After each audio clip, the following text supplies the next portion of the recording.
Greetings, fellow beings, and we are live. It's myself and Andre from Midnight's Edge. We are going to be joined shortly, hopefully, by Tom for a brief period.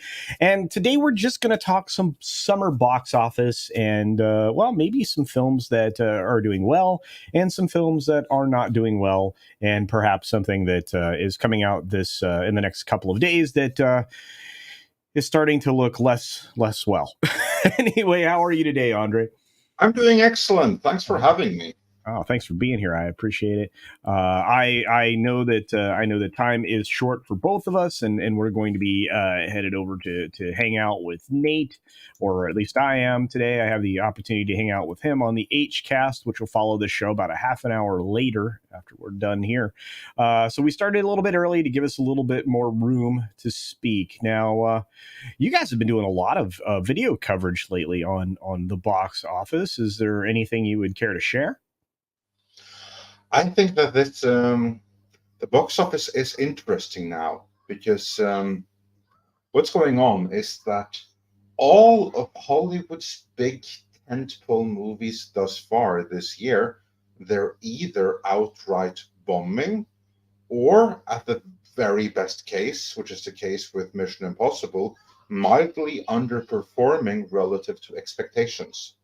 Right. Whereas the one that isn't, the one that's actually performing above and beyond what anyone had anticipated, is this little indie production that Hollywood seems desperate to shut down. I just think that's a really interesting observation. Because Tom, I know that you're not a huge fan of Mission Impossible here, but you got to admit, out of all of the would-be blockbusters so far, it has done the best, and it is still somewhat underperforming. The only reason, here's the thing, and again, I know because I've been the only one who's kind of ringing this bell, but the only reason it's doing better than Indiana Jones right now is because it actually has been performing overseas. If you look at the U.S. side of things, it's performing basically just about like Indiana Jones.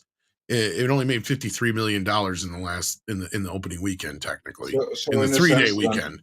Yeah, it's the opposite of The Little Mermaid, then, a movie that was rejected internationally but embraced domestically. Yes, here's the other, because Mission Impossible, like what I see where I'm at, everyone is freaking loving this movie. Everybody who's seen it has loved it, but it's like, I mean, if you look at, my point is, if you look at the numbers, like, it's still not, it's pacing along the same lines as Fast X and some of those other films, basically, and Transformers and whatnot, which fell off a cliff. Now, Mission Impossible has a possibility for more legs than anything else right now. I'm not going to say that you're wrong, but they're in what world? I don't understand where this movie not opening up to more than $100 million, people aren't seeing it as a big deal, because it is, right? We're at a point where this movie should have opened, with all the inflation and everything else that's in place with this. And then you compare the budget compared to the last few, it's not looking good for this film overall, unless it has huge legs overseas. Like, that's what it's got to hope for, and big time, because Sound of Freedom is doing almost as well or better in some cases if you look at it in the fewer screens that it has, right? Like, that's the thing, is it's overperforming big time, and Mission Impossible is underperforming. Now, is it underperforming at the rate that, like, some of the other films we have yet to see? Right? Because I see a lot of people making some excuses for it while ignoring some of the other things that they point out when it comes to some of the Disney stuff. So I'm just trying to call balls and strikes here. And the way I see this film is it's struggling right now because the numbers that it would expect to have been going to see Sound of Freedom instead. And maybe it won't last. Maybe, you know, once it's all said and done and the Sound of Freedom thing dies down, people will go see Mission Impossible. But that's my point, is the 45 to 55-year-old demographic that get out of the house to go see Top Gun 2 is what is going to see Sound of Freedom right now. Right, I like agree so with that's the that. thing. So you're that's where I think Mission Impossible is not going to do anywhere near what Top Gun did, but it'll still probably end respectively once the video sales are all factored in and stuff. Will it be in the black? Maybe. It just has to hope that it's going to perform like Guardians of the Galaxy more so than Transformers or some of the other stuff.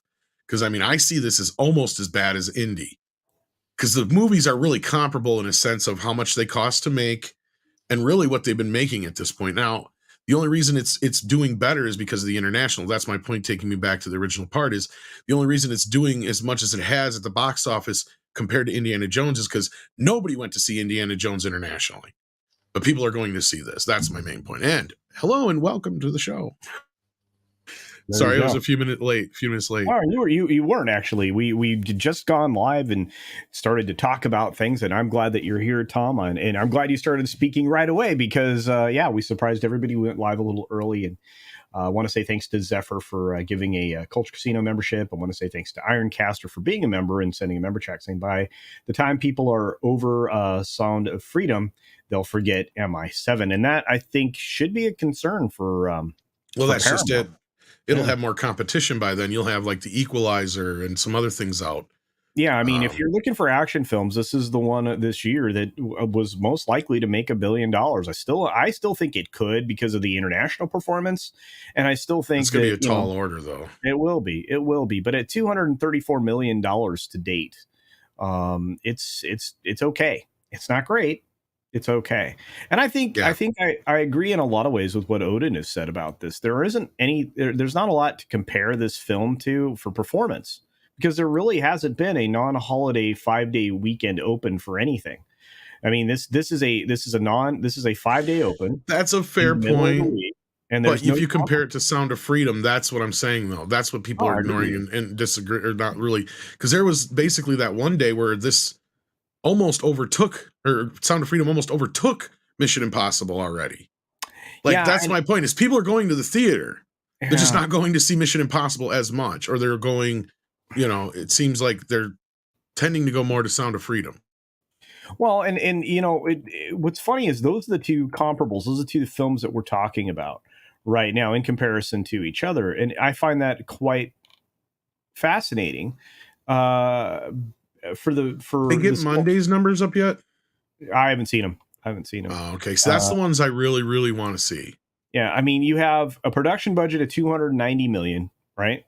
For Mission Impossible. Sound of Freedom, we know, was probably cost originally $14 million, then got bought for like $7 million. It kind of doesn't matter. It's got, a few more theatrical engagements than Mission Impossible. But you're looking at a domestic weekend open for it of 54. You're looking at a domestic weekend open for Sound of Freedom at almost 20, which is amazing. And you look at, box office to box office. Sound of Freedom, $85 million through whatever this is tracking through date wise. It's actually got 88. Yeah, 85 now, but I think it's more closer to 88. But yeah. I mean, it's arguably been in theaters a week longer. But it is, Andre said it. I mean, it's like this little film that could. I mean, first the Friday, way I'm looking at it is you trade off the week that it had in advantage with the amount of theaters it doesn't have. That's the way I look at it. Because if you kind of average it out at the end of the day, I'm willing to bet it's pretty close to if you take the amount of theaters that Sound of Freedom is not playing in compared to Mission Impossible, and then tack those onto the amount of screenings, it would probably be comparable, is what I'm saying. Well, it's that dollar average that we've been talking about lately. That what the average dollar or revenue per theater is, per screening. That's really impressive. That just is. Hopefully someday they get an international release. But if this is, as rumored, going to be placed on Twitter, as you've said, Tom, sometime towards the end of this month, I mean, we'll have to see where this ends up, I guess, right? I mean, because it's going to hurt it. It's going to hurt it at the box office. It's going to get more eyeballs on it. It's going to make a mockery and a liar out of everybody there. But it's already got competition coming, right, with Oppenheimer and Barbie, and I don't know how much competition Oppenheimer is going to be, but yeah. And my theater already dumped a Mission Impossible, but they're keeping Sound of Freedom, and they're playing Oppenheimer instead of Barbie. That's interesting. That's very interesting. Well, Yeah, here's and the thing: is my local theater generally leans towards the religious films, like because Oh, they wow. had that Jesus film playing forever. Oh, Jesus Revolution. Yeah. Well, I just look at these numbers and I look at the comparables and I go, But okay, so Andre was going to say something. I'm sorry, I yeah, didn't go ahead, interrupt Andre. him. Yeah.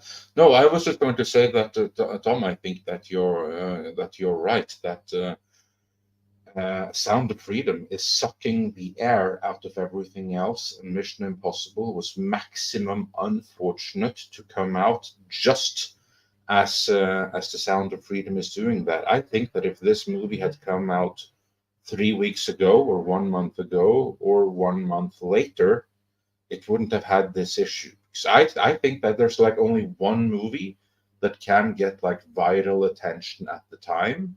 And were it not for Sound of Freedom, everyone would have been saying to go check out Mission Impossible. It's really totally awesome.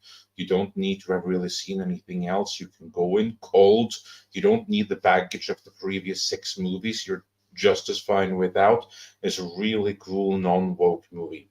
I think that that's the kind of word of mouth that would have been surrounding Mission Impossible. But that word of mouth ain't there because instead people are busy. The people that would have been spreading that word of mouth, as you were saying, Tom, they are now talking up Sound of Freedom instead, because that is the one movie that can sustain that kind of word of mouth right now.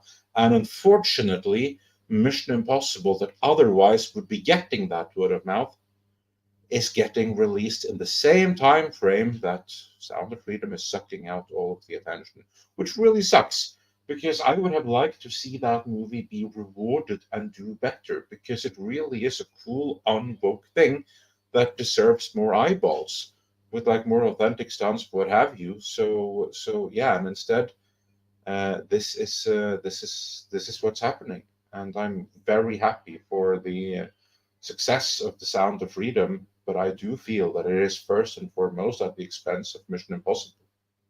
Well, and this is something else that Tom and I have speculated on, and Andre, I'm not sure if you've weighed on this, but I think that Commander Ed Straker of Shadow might be right on something here because Mission Impossible box office was probably spoiled by the fact that we saw some of the major stunts and things well ahead of time.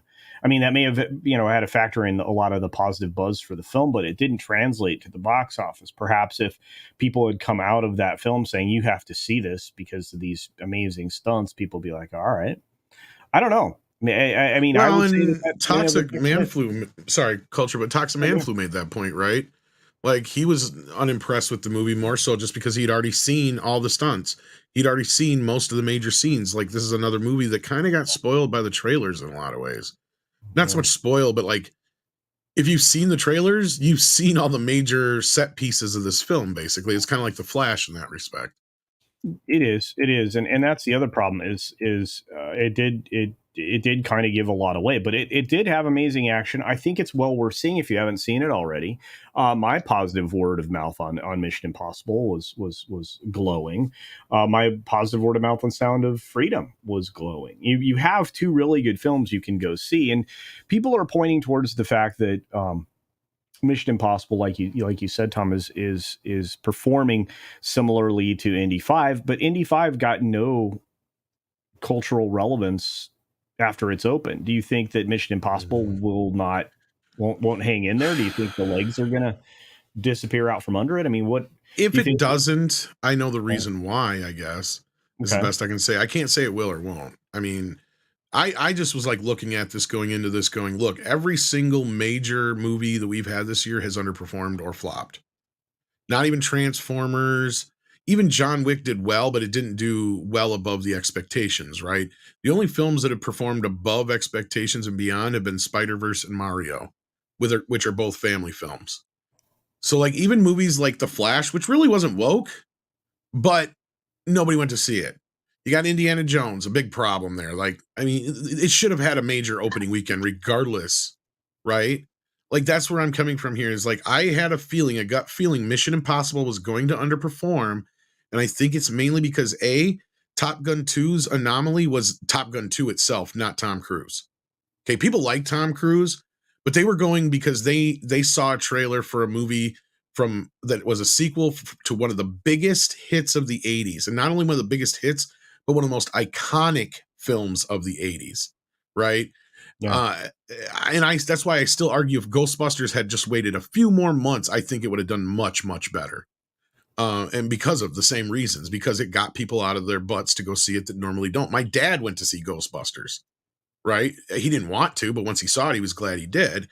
But that's, I think, the effect that Top Gun 2 had, is that people heard word of mouth on that movie. They were fans of that original film. And I mean, growing up, I remember all my friends talking about that movie endlessly for this up until 87 or whatever it was, like until the next big thing came out, because that was what they were into. Me, I wasn't so much into it, but I noticed that. Right. And I think that's what fed into Top Gun. And Mission Impossible might suffer from that because it's also the 7th film in a franchise. What other series did we have a 7th film in a franchise come out this year? Transformers. Right. Fast and Furious is another example of where you got a bit of fatigue. Now, Mission Impossible has the upside of, they've only done a few movie every few years. The average is like every 3 to 5 years they do one of these. Right. So they've got that going for them. But well, I think that you have more fatigue. I think just the fatigue of the blockbuster shit. Yeah. Like, people are just like sick and tired. They don't trust these blockbusters anymore, I think is the problem. I think they've been trained by Disney. You can actually point the finger at Disney primarily as delivering a lot of undervalued franchise stuff. I mean, DC, of course, obviously with, Warner King, you can point the finger of blame at them as well, but not nearly as much as you can with what Disney's been pumping out. All of their 33% of the box office this year is all flops.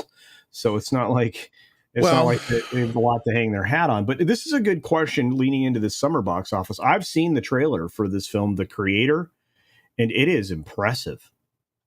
They only spent $86 million on it to make the film. I think it'll do well. I think it not only will it be a profitable film, I think it speaks a lot to what might be appealing to an audience. Now, this is obviously, a super intelligence that, we developed and built. That's the premise of the film, which is similar to what we just got with Mission Impossible and some other films along the way. But I think that the film itself is visually spectacular. I think that the story is intriguing.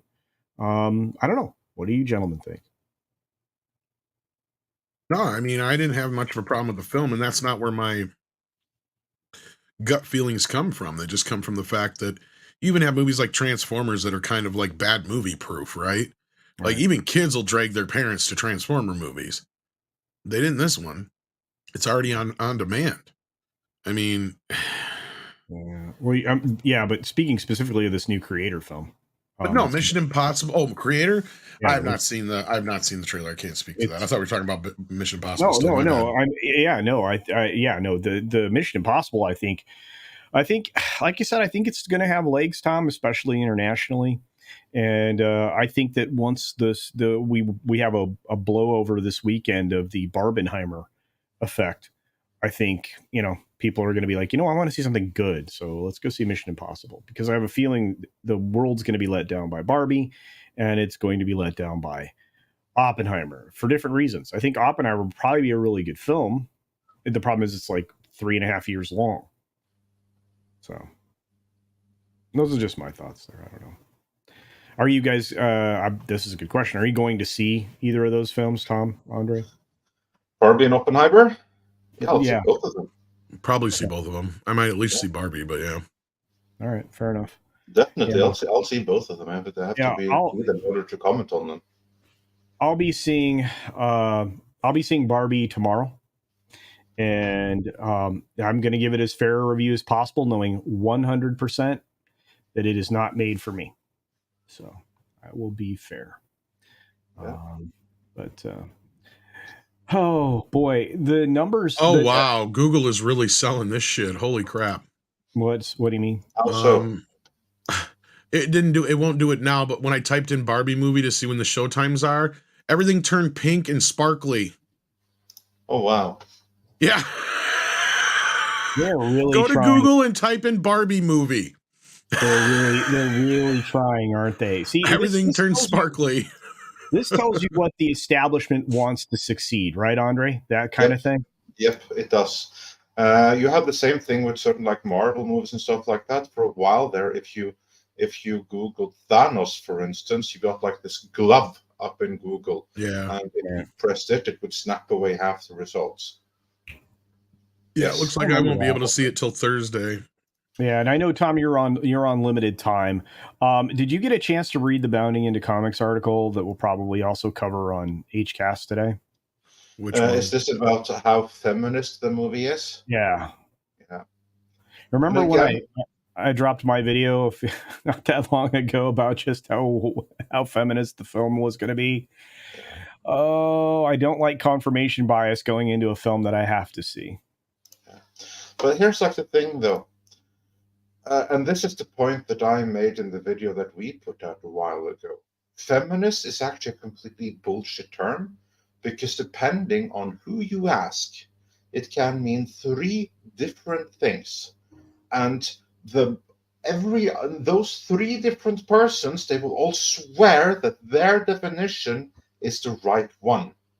So when you just hear someone feminist say feminist, it don't really mean anything. What are they referring to? Are they referring to that this movie says that men are women? Is it referring to this movie says men are inferior and women are superior? Like, is it completely misandrist movie? Is that what they're saying? Or are they using the completely outdated definition, the one that hasn't been relevant for the past 70 years about equality between genders? Is that the one they're referring to?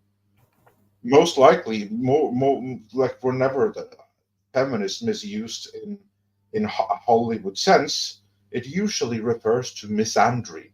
Whenever someone says this movie is feminist, it means misandric. I mean, that was the case with She-Hulk, for instance. That was very feminist, as in it was very misandric. It hated men. Does this do that?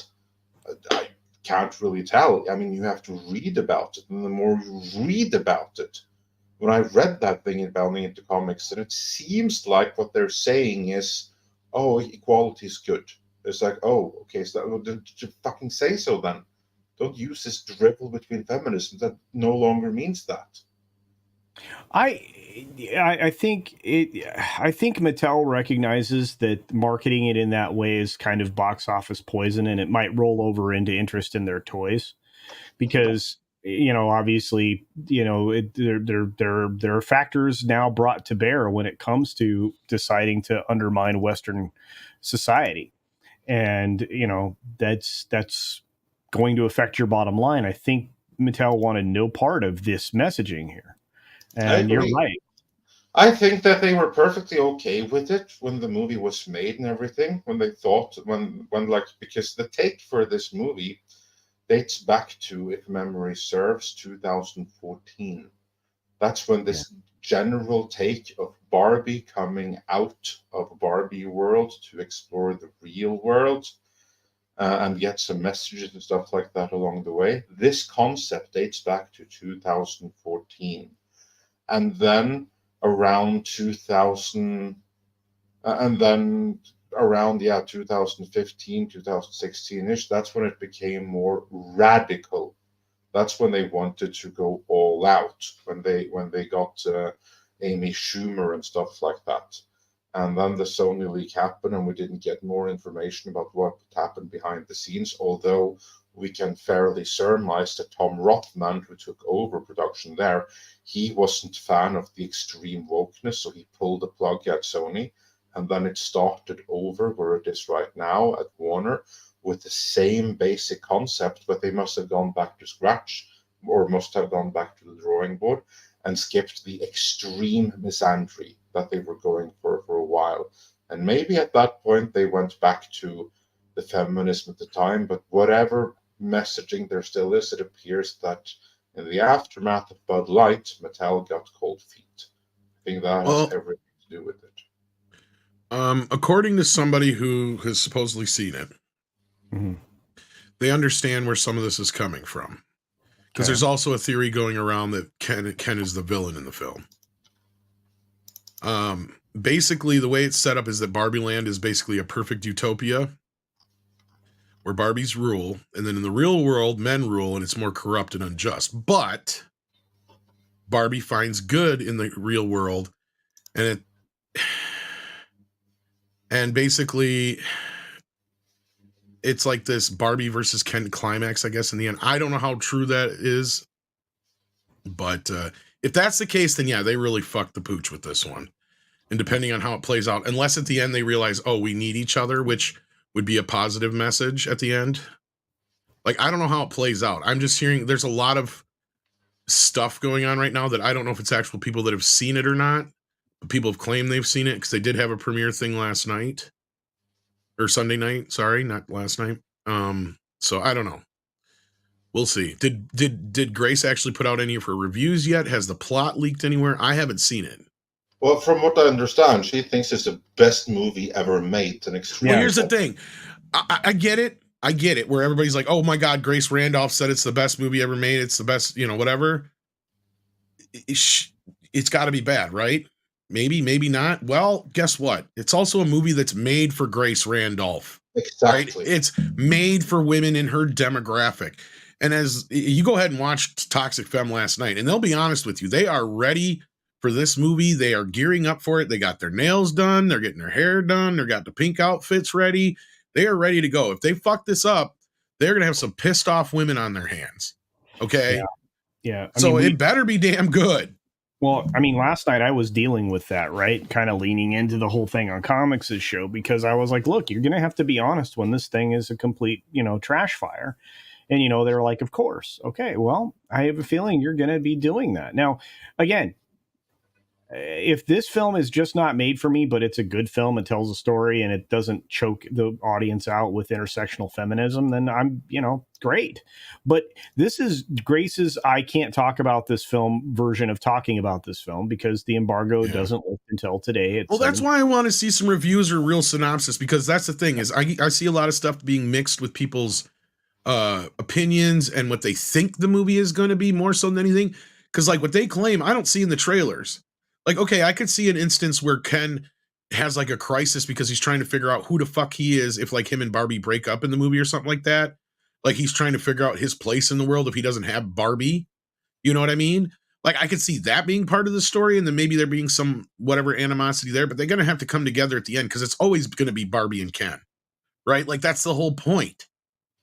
I just don't get it. And I know some people are like really reading heavy into some of this shit. Like, look, if it's there, I'll be the first to call it out too. Don't believe me. I got nothing to gain from the Barbie movie. I'm only going because somebody paid me to. So exactly. You know what? This is tit for tat, and see, man, I'm with you. I hope that works. I hope that works out for you. Red Pill Rant says, no such thing as obese Barbie. Well, guess what? You're going to see that. Hey, look, it's, hey, what's going on, Ray? Good to see you. I have a feeling this film is in big trouble. So here she got asked the question, if a 6-year-old should see the film. I don't know if they would enjoy it. It's like the Truman Show. Ooh, she doesn't know if a 6-year-old should see a Barbie movie. That's a wrong fucking answer. The answer to that should be, oh, hell yeah, this movie's for everyone. That should be the correct answer to that. But see, that's the answer that was pumped out there in the world. Because Robbie and Ryan Gosling were asked, is this a kid's movie or is it not a kid's movie? Right. And so she said, this is such a thing people say when they do press for a movie. They're like, it's for everyone, but it was literally crafted to be for everybody. So there you go. That's what Robbie's saying in this press interview. That's not what she's said in other ones. And this is the other problem. I mean, they've done so much press for this that I think they've done more harm for this film than good. But I could be wrong. I mean, Tom, I know you need to go now. Yeah, I do need to run here in about a minute or two. But no, I mean, look, for the girls, I want this movie to be good because I've seen them be excited for this movie for the last few months. It's something they really want. It has a chance of being one of the bigger films of the year. It looks funny. I'm not seeing a lot of the stuff that people are reporting or claiming that are in this film. So if they're hiding it, they're doing a damn good job, or that or Mattel went through and really chopped this sumbitch up good before the movie's going to come out. Because clearly if they're going to come out in defense of it like that, they don't want that getting out there, at least not in that way.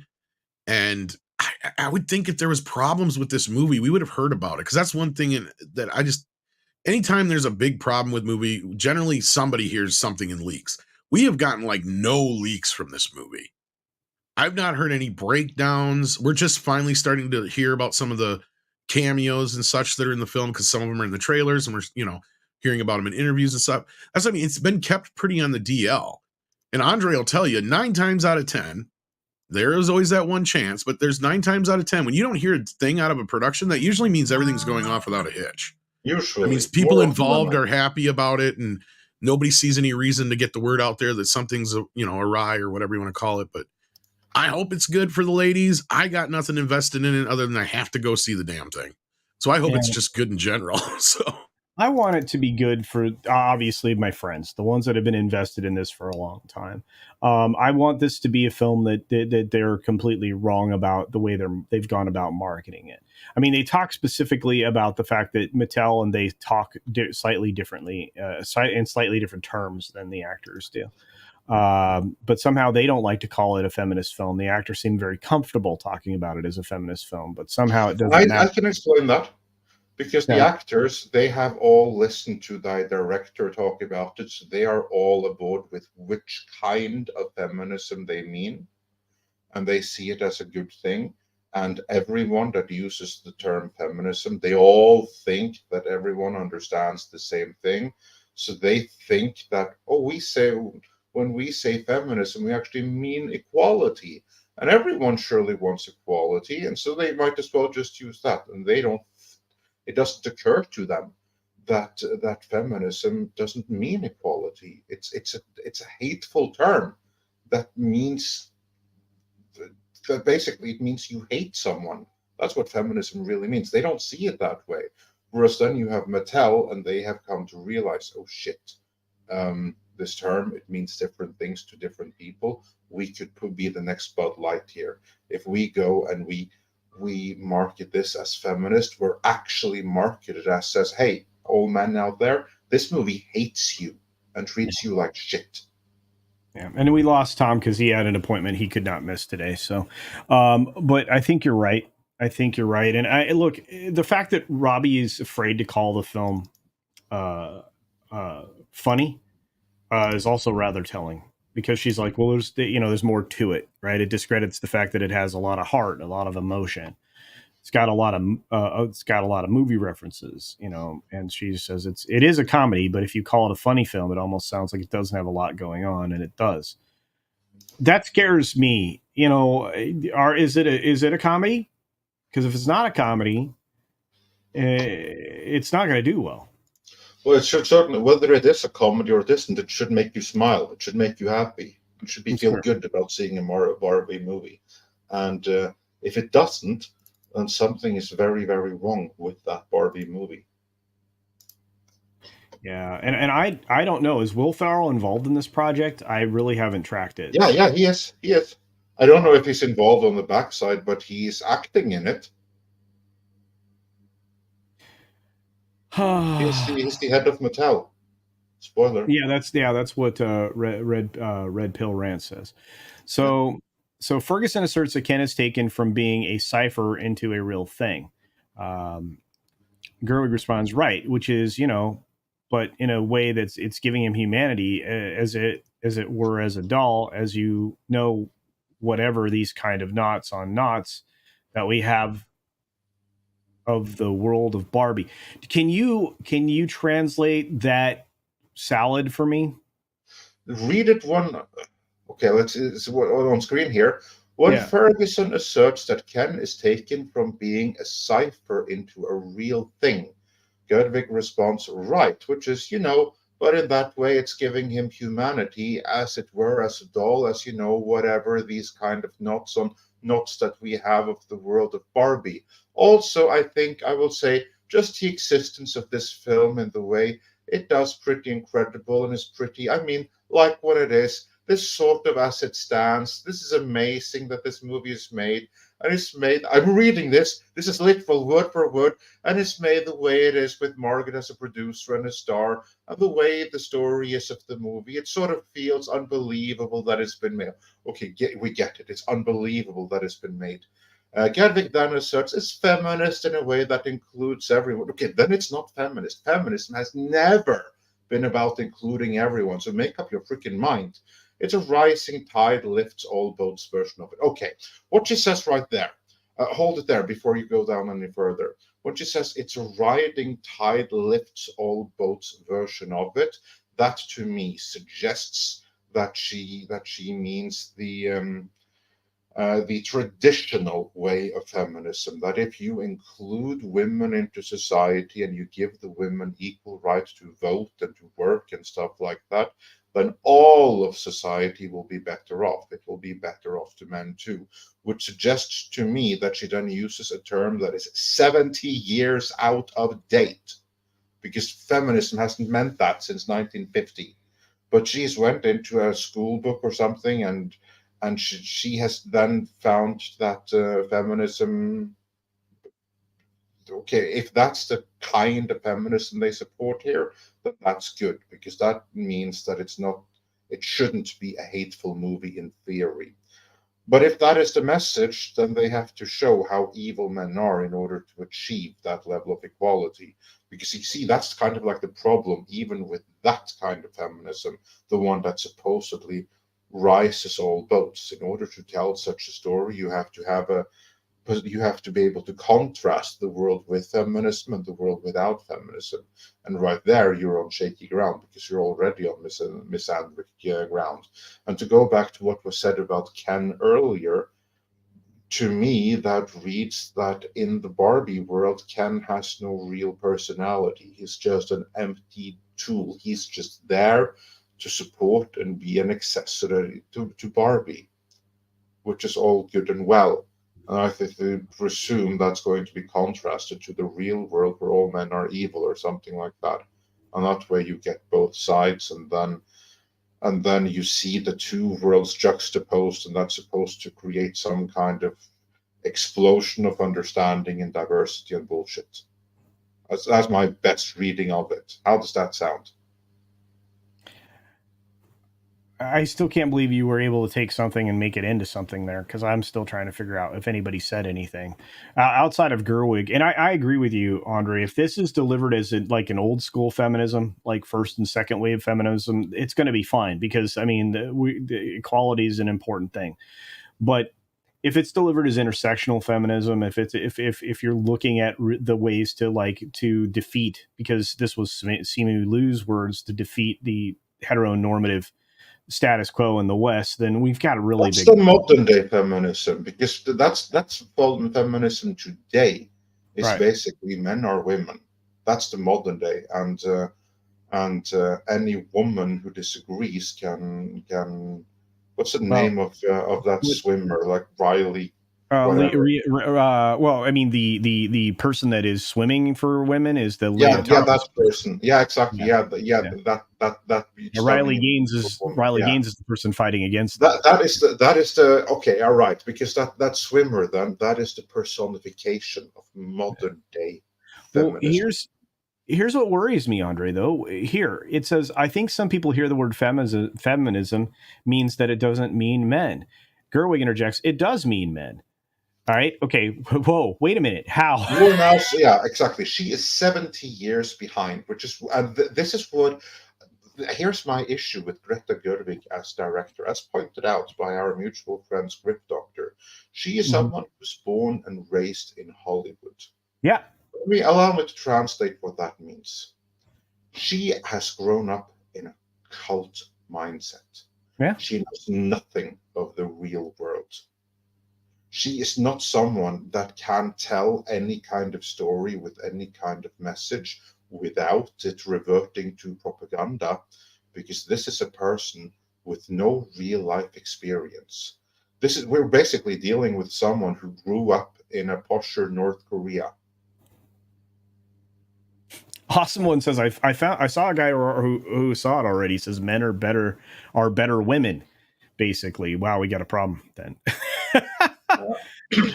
Andre, I don't know. I mean, for all of the ladies that you and I jointly know, right? That we stream with regularly, they're all very excited for this film. Yeah, and I hope they will enjoy it. I Yeah. really, really do, because this movie, uh, as Tom said, it ain't for us. It's not No, for us. We are not the target audience. I know That that being going. said, it Yeah. should still be accessible to us. It should be accessible to our daughters, even though we are not the target audience. We shouldn't go into leave it feeling that this movie made insulted half of humanity and was bad for society. Like, for instance, a Rambo movie. That's made for us. We are the target audience. But that doesn't mean that I can't take my significant other into a Rambo movie and she can't have a good time. It's like the same thing with any kind of action movie. I can take my significant other to a Mission Impossible movie and we can have a hell of a good time, even though I am the target audience. It is made for me, but that doesn't mean it's inaccessible to anyone else. This is my worry with this movie right here. Even though it isn't made for me, that's perfectly fine, but it shouldn't be made explicitly to exclude me. And a movie from someone like Greta Gerwig, I fear, is going to exclude the majority of the population of the planet.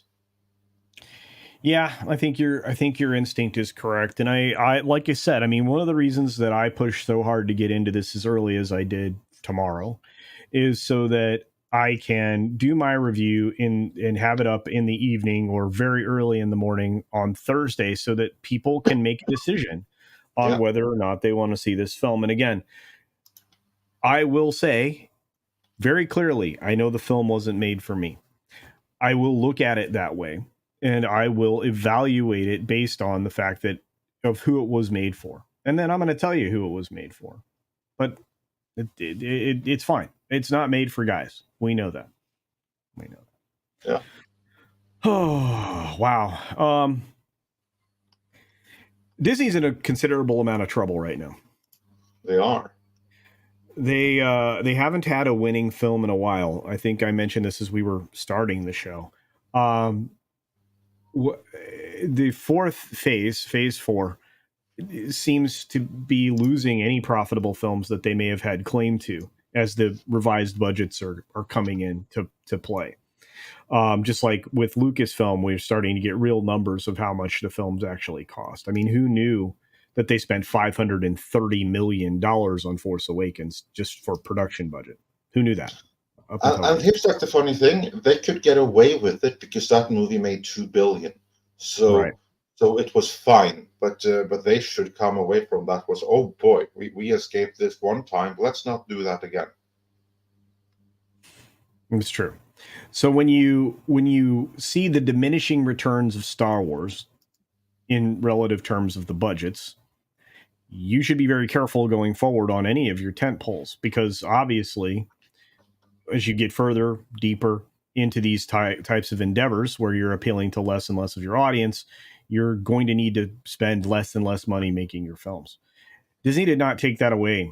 In fact, they went absolutely crazy with their budgets for everything, including all of Phase 4 and what we're headed into now, which is Phase 5. Fantastic. So they should be very worried. But we've had articles from financial sources and articles from entertainment sources alike, it basically calling what Disney is what they're moving into now a yard sale. Part of that yard sale should be, or that mindset should be, to not produce content that only appeals to a small demographic, a small section of society. But the next thing that they have to offer the audience in the form of a tent pole is this Marvel's movie. Andre, this Yeah. is from Bounding into Comics again, and they're saying after Disney CEO Bob Iger says he wants to keep the company out of the culture war. Well, guess what? You're waist deep in it now, pal. He says the company promotes the Marvels with identity politics. Of course they do, because what else could they possibly promote it with? So Yeah, they're doubling down on the culture war despite the recent statements. Obviously, you have a character in Miss Marvel that nobody saw, not because she probably didn't deliver a quality performance, because for somebody who had never acted before, by the way, ladies and gentlemen, she actually does a very good job, according to the folks that have seen the show, people who I trust. But not very many people Everything saw I it. have heard, this is a really good series. Right. Nobody saw it. So, in an interview with CNBC, Iger was asked about how he would respond to Florida Governor Ron DeSantis' accusations recently about sexualizing children, and has it become a woke corporation? Well, I mean, I know your answer, but we'll read through his, and then we'll talk about this one. Iger answered, well, so far what we've said publicly is that we're concerned that he has decided to retaliate against the company for a position the company took on pending legislation in that state. He didn't retaliate against anybody. He did what he said he would do, and along with the legislature put together a bill that would realign all of the districts that were formed before 19. I think. Do you remember the year 1968? All the districts that were formed. I don't recall the exact year. Yeah. Yeah, but anyway, all the districts that were formed would be realigned and basically have to live within a different framework.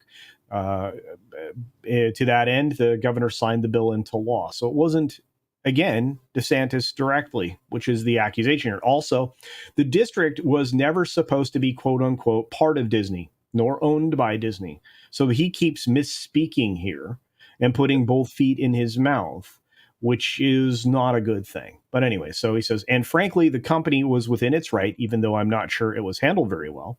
It was within its right to speak up on an issue, constitutionally protected right of free speech, and to retaliate against the company in any way would be harmful to do business. To the business was not something that we would sit back and tolerate. Well, you aren't going to have a choice there, but. So he said, and so we have filed a lawsuit to protect our First Amendment rights there and to protect our business, frankly. And that lawsuit is doomed to failure. Iger then revealed he does not want to get the company into any kind of culture war. He says, the other issue you referenced, the last thing that I want for the company is for the company to be drawn into any culture wars. You know, we've operated for almost 100 years as the company making product that we actually are proud of in terms of its impact on the world. I joke every once in a while that we're there to manufacture fun. I don't really want to engage in the specifics except to say that it's not our goal to be involved in a culture war. Our goal is to continue to tell wonderful stories that have a positive impact on the world. You know, we are the preeminent entertainer in the world, and we're proud of our track record there. The notion that Disney is in any way sexualizing children is quite frankly preposterous and inaccurate. Well, I've seen not really retaliation. I've seen the counter to this put forth by the War Room for DeSantis for his run for political office. Yeah, they did a clip show, didn't they?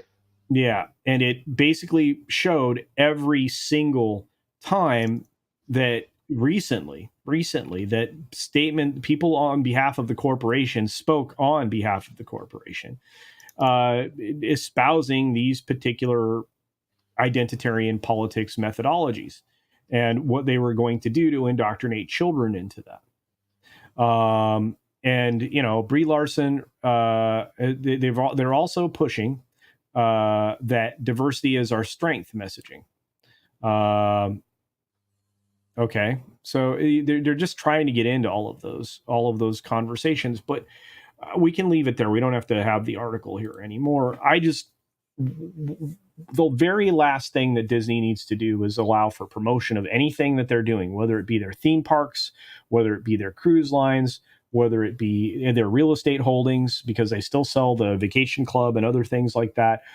By the way, negatively impact value for their vacation club real estate holdings, by the way. And it's deeply hurt the people who invested in that, because that kind of real estate investment is an investment. There is financial benefit potentially there, but now that's been destroyed because of Disney's posturing. You have obviously their films, which are going downhill quickly because they're pushing messaging. You're seeing people leaving Disney Plus. You're seeing their linear products degrade. You're seeing, even their sports product and ESPN degrade. Andre, how do they go about stopping the bleeding and fixing it at this point outside of what they're doing, like their yard sale? You know what? Pick any of the things I just mentioned and go. Well, first we have to mention that it's not just a matter of fixing the company. First, they have this big Hulu threat looming in the horizon. They need to solve that out. They need to find some way to raise maybe 20, 30 billion dollars in order to pay that off. That is an existential threat for them. So I would say first they have to do is they need to find some way to raise those 20, 30 billion. And that's probably why Iger is contemplating selling ABC, FX, and what have you right now. And you know what? I agree. Do it. Cut to the bone and sell those things so that you can fund the bill to Universal, which is just giving money to your biggest competitor to gain the full stake of someone that is not going to benefit you anyway, because Hulu ain't worth that other than on paper. It's not worth anything. But still, this is something that Bob Iger went into knowing full well because repercussions of buying Fox, something he in retrospect never ever should have done. But here we are, it must be done, so sell Fox or sell FX and sell ABC, sell whatever of those channels, because that's really not affecting the core of what is Disney. And once that is done, as I've said before, then Iger needs to go too, because he can't fix this. He comes from a certain mindset, and that mindset is what created the problems to begin with. That means that the way that he thinks, the way that his brain is put together, I don't think is capable of fixing this mess. It can mitigate it, it can make it better, but it can't ultimately fix the problem, because it's going to create too much cognitive dissonance. So I still say, let me ask real quick. I hate to interject, but it's one of two things. Either it's hubris on one side, or it's the fear of losing face in front of his peers, the other adherents to his ideology. Which do you think it is, or is it both? Both. It's absolutely both. And there's no, and he's already lost face in the eyes of his peers. Just look at the reactions to when he was renewed. Where was the celebration? Where was the rejoice that came the first time when he came back? It wasn't there, because this time he's let them all down, and he's going to have to do it again worse. And if he doesn't, that's his legacy. He knows this. He knows that he's in a position where he can continue to double down and make his peers in Hollywood happy right now. But then he's going to be the CEO that destroyed Disney. That's going to be his legacy. I think that he would rather take it on the chin right now in his lifetime, but then go down in history as being the CEO that realized that he had fucked up and he did what was needed to fix it and save the company for another generation. I kind of think that's where he is. And I think that Disney is going to be better. I don't know that it's going to be good enough, because I don't know that he has that in him. But what has he done? He's fired like DEI people left and right, which I think is a really good move. But is that alone enough? That I don't know. Well, but he wasn't alone in that, right? He just was first to the plate. And I think that came along with a lot of other permissions that were being doing, as well as BlackRock trying to rebrand ESG as something else.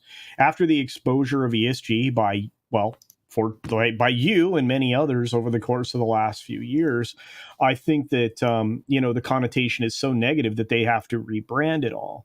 Yeah. And I feel like that the boards associated with all of these companies, probably all companies, have been told that they need to eliminate the extremism in the DEI positions and try to rebrand not only ESG but DEI the same way. I mean, look, these companies are all corrupted from within, and you're right. They would have to, in order for Iger to be effective at turning things around, he would have to literally cut the sycophants he put in place in the first place prior to every last one of them. Yeah, but before he left, those people with Chapek, who basically doomed Chapek's period, he'd have to get rid of all of them and probably all the people they brought in. So it would have to be to the bone, as you suggested. I don't know any other way around it. I also agree with what Kalichi Oke says here. Hopefully I pronounced your name properly, my friend. That would be some sort of betrayal. Iger came from ABC, if I'm not mistaken. He did. He was the weatherman. He did. Yeah.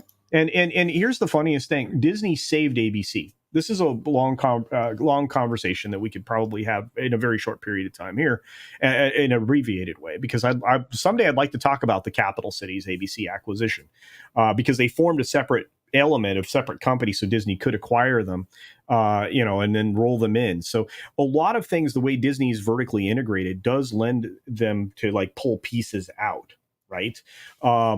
But I still say that the only reason that they're where they are right now is because of the Fox deal, and that expands across everything, including the Hulu debacle they're in. So that's just my thoughts. But you're right; it would be quite a betrayal to sell ABC, considering he wouldn't be at Disney without them. So yeah. Anyway, yeah, it certainly would be ironic in a sense to do that. I think that pulling out the Fox assets is better. I think pulling out, and you know what, we've talked about this before, Andre. I think the stuff that's in India, they either have to get a broadcast partner with, like one of the other entities that was also interested in purchasing the Fox assets there.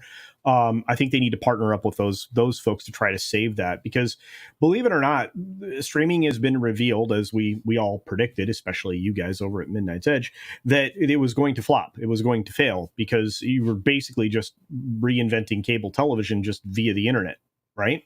Worse, you killed your own successful secondary market, which was really, really successful, the envy of all previous head honchos of the industry, with physical media, and they ended it. It was a golden calf that they killed.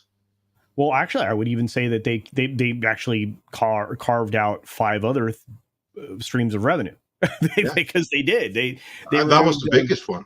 Yeah, that was. But they also, I mean, they got rid of like redistributing partners, licensing to different places. Obviously, the physical media sales and all that. That was just ridiculous. All in favor of control. That's what they were doing, is control. And believe me, they're not done trying to control every aspect of your life, folks. They're really pushing hard for that 2030 thing, and the only way to foil it is to get rid of the people that are in positions of power right now. Exactly. Anyway, regardless, I really hate to dive into the politics of it all, but the term SJW, it doesn't matter what they rebrand ESG, it's still gonna become a slur. Yeah, I mean, it's gonna be easy for all of us to point out, well, okay, ESG is now this. It's still the same goals, just like any of the DEI stuff, or any of the lawyer speak that ended up making its way, the critical theory stuff that made it into education across the board and is now indoctrinating every level of education at this point. Critical race theory is just one thing amongst it all. Never should have gotten out there. Will Bob be able to weather it this time? Asks Carlos Alfredo Lopez. I don't know. Andre, what do you think? You think Bob's going to get to leave, at the end of this newly penned contract, or do you think he might exit early, like the guy that he helped force out before him? He's not going to leave. The only way that he leaves early is if the shareholders riot and are able to get rid of the entire board, because Disney's board right now are Iger sycophants, a lot of them. No, I agree with you. It's an incredibly weak board, so the only way that Iger goes is that the board goes first. And if the shareholders, and I have to say, Disney's shareholders, you are patient bunch to be able to take all this. So if the shareholders, many enough, get together and they basically ditch the entire board and establish a new one, then of course Iger should get his marching orders. But that assumes that they are able to find a better candidate than Well, him that can I, actually be the hatchet man that I'm a better concludes. candidate. I'm a better, better candidate. Actually, that wouldn't be difficult. Like literally, any person in from the Yeah. street would be a better candidate at this Well, point. and to that end, I mean, there's two comments I'm going to highlight. This is one of them from Uncommon Sense. Iger is a corporate executive with political aspirations. We all know that. He wanted to run for president. That's why he went super lefty to court the money, because that's what he did. The reason that Disney's where it's at isn't just obviously because it helps speed along their agenda, but it also, because it went so hard in the paint, it was to get all of the money to put towards his campaign for running for president. This is true.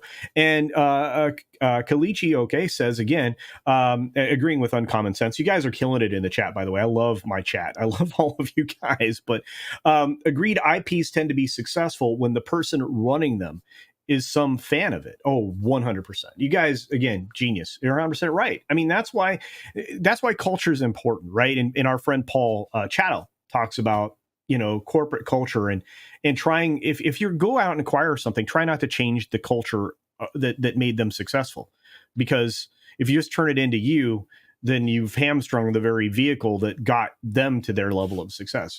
I'm sure you would agree, Andre. Absolutely. Yeah. Absolutely. Yeah. I hope Blockbuster stores come back, says Marty McFly. I'm with you. But I don't know. T Neil, what's going on, my friend? T Neil 89 says, AKA, or I will read the whole name. T Neil 89, AKA dislikes puns. What's going on? For $2 says, the longer he stays, the more he puts himself at risk. Yeah. No argument there. I don't know, Andre. No, this is true.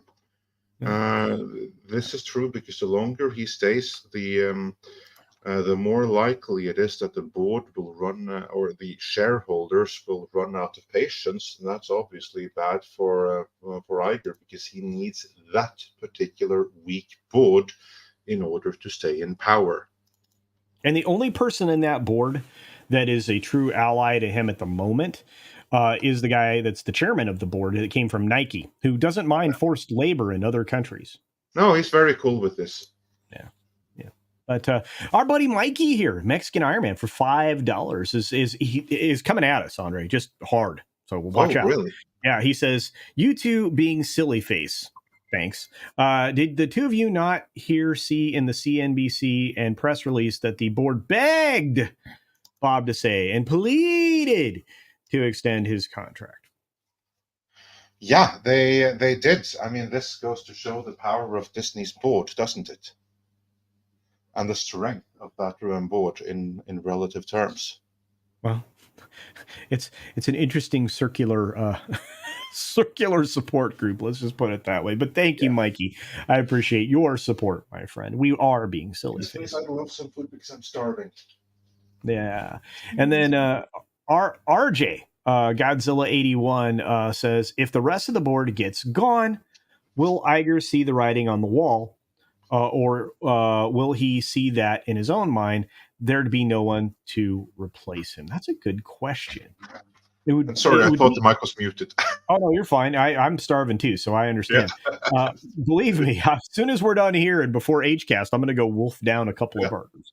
But I'm looking at this question and I'm like, I agree that he's going to, I agree with the second part, I should say. He's going to think he's safe. The problem is that if it's Nelson Peltz and his band of merry billionaires, he's gone.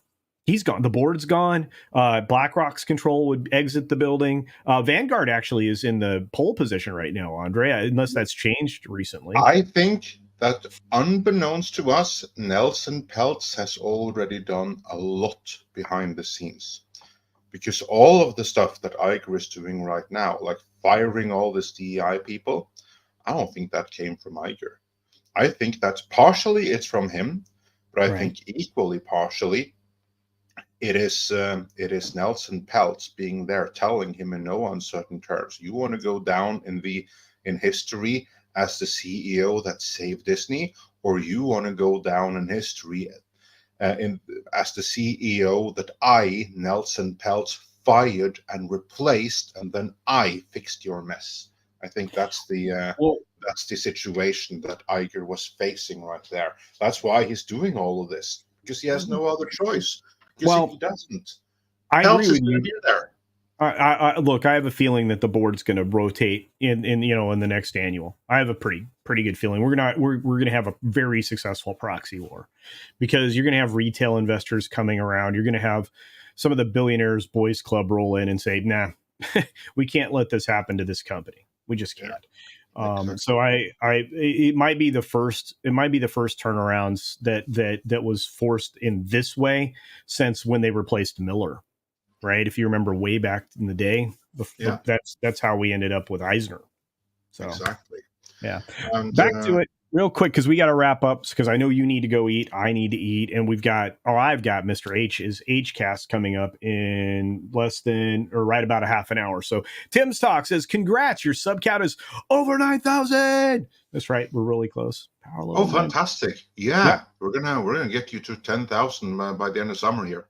I'm looking forward to it, and I appreciate all of your support, Andre. I feel like I am lifted up on the shoulders of greater beings. So thank you very much, in many ways. But thank you, Tim, for the congratulations there.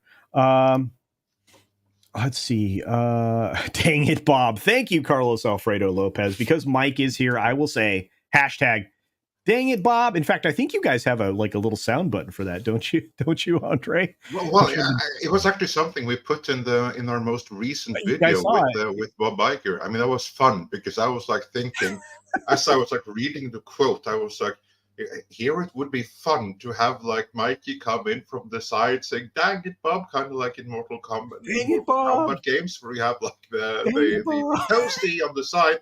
I was like thinking, let's do that. So I basically told Pablo, who was editing that video, like, find a way to make that happen. I love it. I went to Mexican Iron Man Toasty saying, "Dang it, Bob," whenever we talk about the share price. So, I know, and he literally just needs to pop up in every video ever going forward. It's just I'm going to try to make that a meme so everyone does it. I was like, we need to make this a thing. I should probably grab that, because I think that'd be a lot of fun. Yeah. So, but no, we've got this is a good question, Andre. I think this is more in your wheelhouse than mine, because I'm going to be very hyperbolic responding to this. But Darcipio asks, how much money would Disney end up losing if they sell the Fox assets they paid $70 billion for? I think half. What do you think, Andre? Here's the thing. First of all, they paid $70 billion 2019 dollars. Yep. And we now have, and I say we because even though I am not an American citizen, I am still affected by this administration, which is the worst administration ever, period, in history, certainly when it comes to financial management. The inflation is so bad that the dollar has sunk in value from when we started the stream till now. So comparing the 2018, 2019 dollar to the 2023 dollar, there's quite a gap right there, just in inflation, right? And then on top of that, Iger overpaid. Remember, he had competition. He had competition from Fox, and I do believe that he was like, we want this. So we are going to really squeeze it. I think that they overpaid, what, 20 billion or something like that? They first offered 50 billion. Brian and Roberts then they ended up paying 70. Yeah, Brian Roberts was a huge jerk to Iger. He just kept running him up. It's like, it was dumb. Andre, seriously. So basically, what we're saying is that the Fox catalog was worth probably what they offered, 50 in 2019 billion, right? Not 70. So they overpaid. And like, do the percentage. How much if something is worth 50 billion and they overpay 20 million, how much is that in percentage? They paid a 40% more than around 30. They overpaid by 30-40%. If they were to sell that off again now, you think someone else is going to overpay by 20, 30% or to 30, 40%, plus inflation, that someone is going to overpay by 50%, which is what, like 50, 60%, which is what they would need to be profitable on it. No, they'll be lucky to sell it for 40, 30, 40 2023 billion, $23. So about half. So about half. Yeah, I truly believe the same. I think they devalued all of the properties when they acquired them, and then they shelved them, which is ridiculous, which includes the thing they gave away for like $8 million, the Sound of Freedom film, which we aren't going to have time to talk about. But we need to wrap up real quick, and I want to grab this super chat from Kalichi Oki. I hope I'm saying that correct, my friend, for $5. Says, I've seen the Midnight's Edge Barbie video. Good. That's awesome. Oh, and cool. the development hell it went through. It was originally a Sony project. How did it end up at Warner Brothers? I think, didn't that happen about the time they shook out Amy, what's her name? Yes, it was Tom Rothman that took the project. Actually, we do say this, or because then I take it that you saw our original video from like 2016, 2017, thereabouts. If you check out our new video, where I will go through the history in a much shorter fashion, there I say basically what ended up happening. And since then, presumably, Tom Rothman, who was the one who took the project over after Amy Pascal was ousted, he decided, hell with this, we're not spending any more money on it, because Amy Pascal, she was complaining about all the money that they lost on it, whereas Rothman was more, he had no personal attachment to it. He could just say, yeah, well, Mattel, I'm really, really sorry about how the previous administration mucked this up. I wasn't me, but I don't think that this project is for us. So you just enjoy the money that we gave you in retainer fee for all these years, and here's the rights back, and good luck. Right. Yeah, I love those email leaks. The Sony email leaks are still fun to read through. Yeah, they are. You know why merit is important, Andre, is so you don't end up with Amy Pascal in charge of your movie studio. Exactly. Oh, you guys are so great. I love it. Fox does have a number of IPs that were untapped. I mean, they had control of the X-Men. That still hasn't been tapped by Disney, although they're working on it now. I don't know. They've got a lot of stuff out there. They have access to a lot of things. They wasted that one thing, Prey, right? They could have put that in theaters. Completely. And they put it on the streaming service, because from all reports, it was good. Hey, man, Squatch, great to see you. Good to see you. But we got to wrap up. Andre needs to eat, and I do too, because we got to be in less than 30 minutes hanging out with Mr. H over on the H-Cast. Are you going to make that, Andre, or no?